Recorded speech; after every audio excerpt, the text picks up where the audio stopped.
I remember I'd never ever tried pizza. Yes. And I just didn't really have much exposure to like different types of food sometimes because I was never in the city. I was just always just like in the streets playing with my friends. And my mom one day was like, you know what, my child's gonna have pizza today, right? And then you finished work and I think you like lined up at, what's it called? Pizza Inn. Pizza Inn. Yes, we've got Pizza Inn. Yeah. And then those days you didn't have a car. Yes. So you're literally in the bus carrying this pizza. You're like, my daughter's going to have a pizza today in a combi. Yes, in the combi. What you call matatu in Kenya. So in Zimbabwe we've got what we call combis. So and then you'd walk so far carrying that pizza box and then you got there.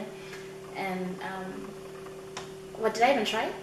Yeah? Did I even try it? I don't think you tried it. You just looked at it and said, no, I'm not going to have it. And you took out the pizza, gave it to, said, Pinky, you can have the pizza, I'll have the box. Yeah.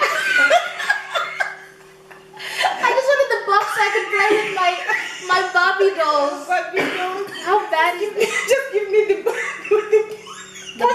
and the containers for the drink. Oh my Ntombi. No, I wasn't used to the finer things. She lived in this world of her own, where she used to think she was a Barbie, living with Barbie dolls, and she just dreamt Barbie dolls. Everything was just about Barbie dolls. Do you remember you didn't know how to speak English? Oh yeah. Yeah. So when she started school, she didn't know a single word of English. Mm-hmm. So the girl says, move. She looks at her back. Daddy, what's it? Like, what does that mean? What are they saying? What are they saying? So she would look up to her back and say, Daddy, what are they saying? Like they sent me to school without knowing a single word of English. Like I knew nothing. She didn't know a single word of English. My parents used to talk about me in English, and then when I started learning, I'm like, I can understand that. Then what? Do you know what he used to say? He used to say, "How do you know that? If we spoke an English word that she has heard from school, Mommy, how do you know that? My teacher says that as well." That's how stupid you were. Oh, yes. I was just unaware. Unaware you were. Yeah.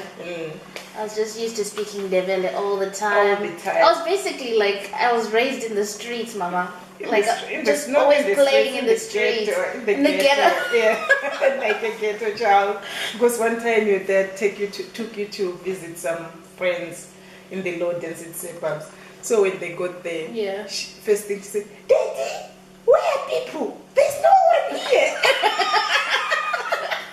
Why aren't they playing in the streets? Why are they not playing in the streets? It's just like even when we came here to Australia, you were like, when you came here, you were saying, if only there was a way I would spend my week in Australia and weekends back home. Yeah, I really wanted. What type of man would you like to see me marry? What is important is person that you connect with very well, and the person who is God-fearing. Yep. Yes, the person who really, who is not fake. People have a tendency of showing this face which they are not. And then they change later. And then they change later, which is, at times it's hard to see, but you pray for it. Yeah. Yes. Okay, Ntombi, if this was to be our very last conversation, is there anything you'd want to say to me? I'll tell you that I love you very much. You're like the first friend, and the best friend I've ever had, or ever will. I'd obviously want to say thank you. You've taught me so much. You've taught me how to pray. I remember how much we used to pray, especially when we wanted to come to Australia. Yeah. And we literally used to pray like every night on our knees and just like pray together. And then you'd always say to me, one day we'll be crossing different roads. And for sure, like that prayer was answered. You've taught me so much about even just being strong, because obviously you've had literally, you're so happy and you're so humble in yourself, but you've literally had the hardest childhood, especially because you weren't even raised as such by your mom. You had to like live with other relatives, and because she couldn't afford to keep you. When I was doing my high school, there was so much poverty. My mom didn't have a job. She was a single parent. She used to sell tomatoes. She didn't have a job, so she used to just sell tomatoes on the street at high school. Throughout high school, I didn't go shopping. I didn't have clothes in high school, so I was really motivated to study, pass. The only way out of poverty for me was to study, get good grades, and get a good course. What did you have? Like you had? I didn't have anything. I had only one dress and one pair of shoes, and that was it. That was about 4 or 5 years. Same dress, wash it over. Yes, go to church. When you're going to church, you wash it. Make sure it's clean. Like, cycle your bike all the time just to go. How many Ks? I remember when I was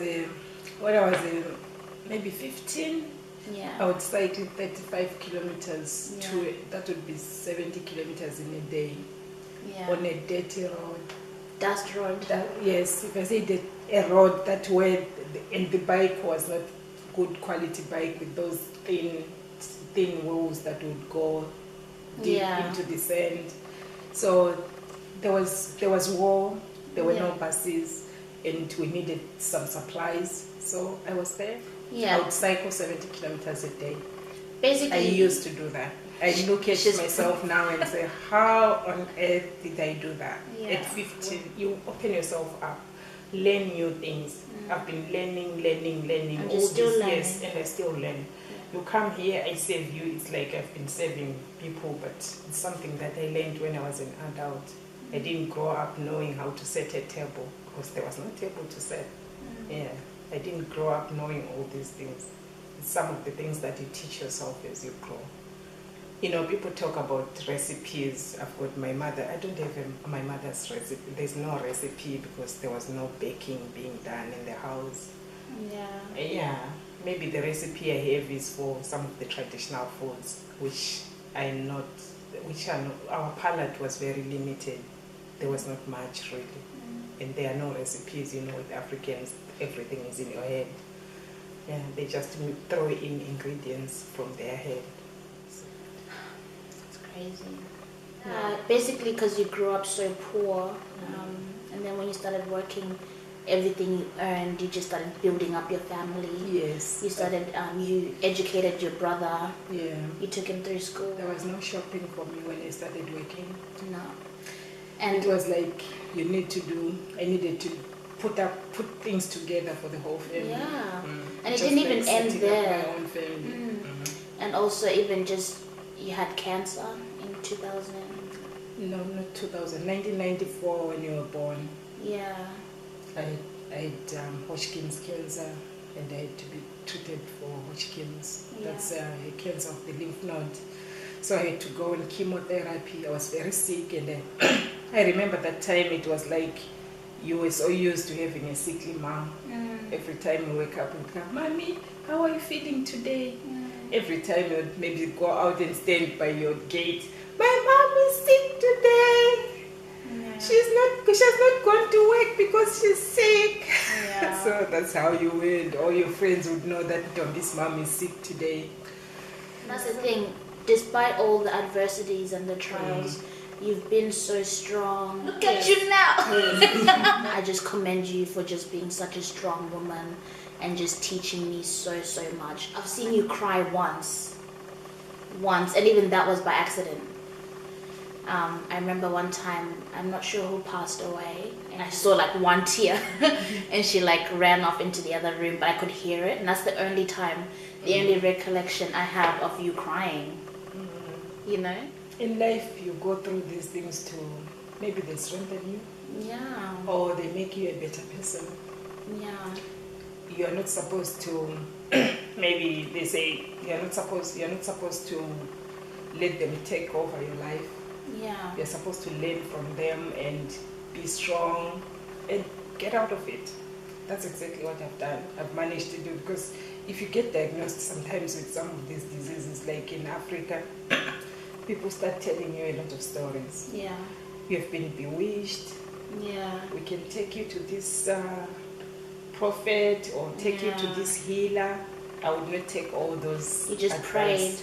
I was stuck with my Western medicine, and even the doctor was treating me said, if you stick to my treatment, there's a chance for you to be healed, which I did.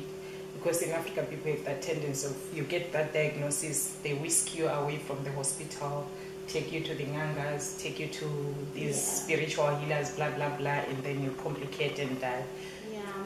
I just think it's amazing that despite it all, the person you are now, most people, I think, would be quite bitter. Anyone that knows my mom, even from a distance, just knows she's the kindest woman. People always say, your mom is such an angel, and they may not even have known you personally, but they've just, I guess, word travels on your kind deeds. You're just such a kind person, and you do so much for people. I don't know, just your selfless nature is unfathomable, which is good. Like, it's amazing.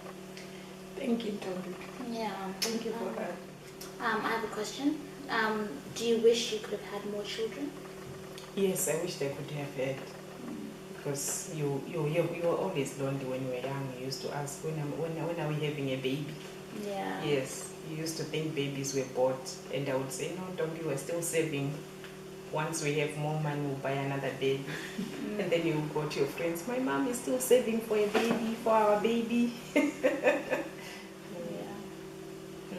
That would have been good, but I understand, because there was also health reasons. And so. Yes, it was for health reasons, otherwise I would have had more children. I couldn't have asked for a better mom and a better teacher. We have our ups and downs, but I think I like you as a child. I'd hope so. Yeah. Yeah. I won't ask for another child. Yeah. And I like the energy in you at times. If you want to do things, you just go, go, go, go, go. That's good. Keep it up and do more in life. Yeah. And now you've left you're a tough act to follow. But I'll try.